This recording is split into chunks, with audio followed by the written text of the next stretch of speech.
Hello everyone. Now we're going to focus this entire time on tolerances on angles. Why do you care about this? Because it's actually really worrisome. So tolerance on angles, it's really not recommended to specify with limit dimensions or plus and minus tolerance. It's bad either way. This is what should be used. You don't know what an orientation and profile tolerance really is yet. You might know what the symbol is, but you don't know how to use them. But this is definitely the best way to determine the variation on angles. Also, a single limit is not practical and is not used. Because if I have a wedge and I'm saying, okay, what's the max, if I say max of something and the minimum will be 0, well, that wedge has just disappeared. Or if I say minimum angle of 30, well, what's the maximum? 360? So that doesn't make sense. But let's talk about why it's bad to have this plus minus dimensions. Because you might be like, well, what's the issue here? So let's bring back my little wedge. Let's say that's supposed to be 30 degrees. And we're going to say that it's plus or minus, 1 degree. Now here's the issue. Plus or minus 1 degree might look something like this.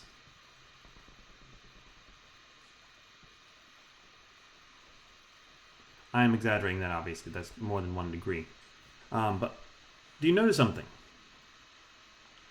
Hopefully you can see that down here, the variation is very small.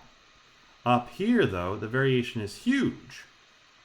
So in effect, if we're testing, like we're saying it has to be within this line and this line, it could suddenly go like this and pass. Down here, the variation is very strictly controlled. But as you can see, as we get further and further away, the amount of variation we have increases. And so this is why tolerance on angles is so dangerous. Because the further you get away from the point where you apply that tolerance or measure that angle, the worse and worse your tolerance gets, or the greater and greater your tolerance gets. That's especially worrisome if you have a part that maybe looks like this, and you say, well, I want these to be at a right angle. Then it's all going to depend on how that person measures it. If this is the flat side right here, it's on the surface, and they measure from here, well, this is my tolerance zone. Okay, it gets bigger at the top, maybe that's not too much of an issue. But what if they measured it differently? What if they instead said, okay, let's put it on its side like here, this is my flat surface, let's measure the tolerance. As you can see, at the top, this can vary crazily. And so the further we go away from the point of application, the point of our dimension, to our angle, we will have more and more tolerance. So when we have those profile and orientation tolerances, which you don't know about too much, what happens is instead of having the, more triangular or conical tolerance zone, we replace it with just 2 parallel surfaces.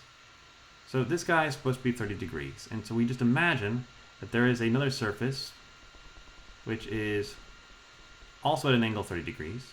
And there's 2 of them, they go on either side.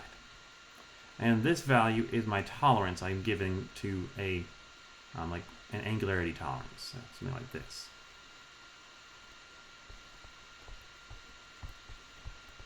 So this would be 0.005. And so that tolerance doesn't change. Doesn't matter how far I go away from the point, it can't vary more than that. It is just stuck within those boundaries. It's stuck within those boundaries.